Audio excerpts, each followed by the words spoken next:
Ал Алматы облысында кіші энергетика саласы қарқынды дамып келеді. Аймақты дамытудың 5 жылдық жоспар бойынша жетісу жерінде баламалы қуат көздерін өндіруге арналған 28 жоба жүзеге асуы тиіс еді.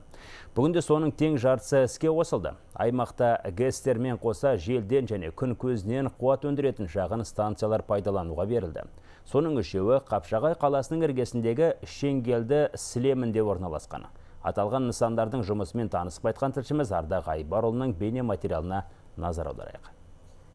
Қапшағай қаласының іргесіндегі мына жел электр станциясы өткен күзде іске қосылды. Мұндағы 5 жел мұнарасы 4,5 мегаватт қуат өндіреді. Оны бүгінде жергілікті тұрғындар пайдаланып отыр. Обучались мы здесь. Қазір мұнда 5 адам жұмыс істеп жатырмыз. Бәріміз осы Қапшағайданбыз. Шетелден мамандар келіп, бізді осында оқытып үйретті.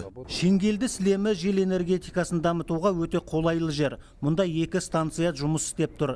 Бірі 5 генераторлы мұнарадан тұрса, екіншісіне 7 жел мұнарасы орнатылған.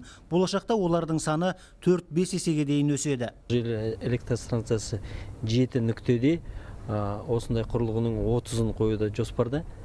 Бұл жалпы құны 6-7 миллиард болатын үлкен жоба. Қапшағайда күн электр станциясы да жұмыс істеп тұр. Жалпы аумағы 6 гектар жерге монокристалды панельдер орнатылған. Соның 30% автоматты түрде басқарылса, қалғаны стационарлық батареялар. Оның қуаттылығы 2 мегаватт. Алматы облысында алдағы 2 жылда осындай 4 электр станциясы іске қосылады. 250 мегаваттай, жаңа мен айттым ғой, өзеннен ағатын сударға кіші сондай ГЭСтерді салсақ, судан алуға бізде мүмкініміз бар.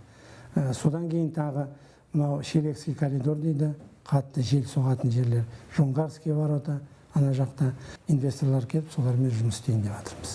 Облыста баламалы қуат көзінің барлық түрін өндіруге болады. Жетісу жерінде 2025 жылға дейін қуаты 900 мегаваттқа жететін 35 жасыл жоба жүзеге асырылмақшы. Айта кетейік, Алматы облысы жылына 600 мегаватт электр қуатын тұтынады.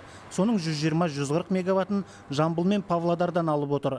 Талдықорғаннан қуаты 500 мегаваттық жылу электр станциясы салынатынын ескерсек, облыс алдағы 2 жылдың ішінде энергетикалық тәуелсіздікке қол жеткізеді. Ардақ Айбарұлы, Қуаныш Түргенбаев, Олжас Байбосынов, Алматы облысынан, Хабар 24.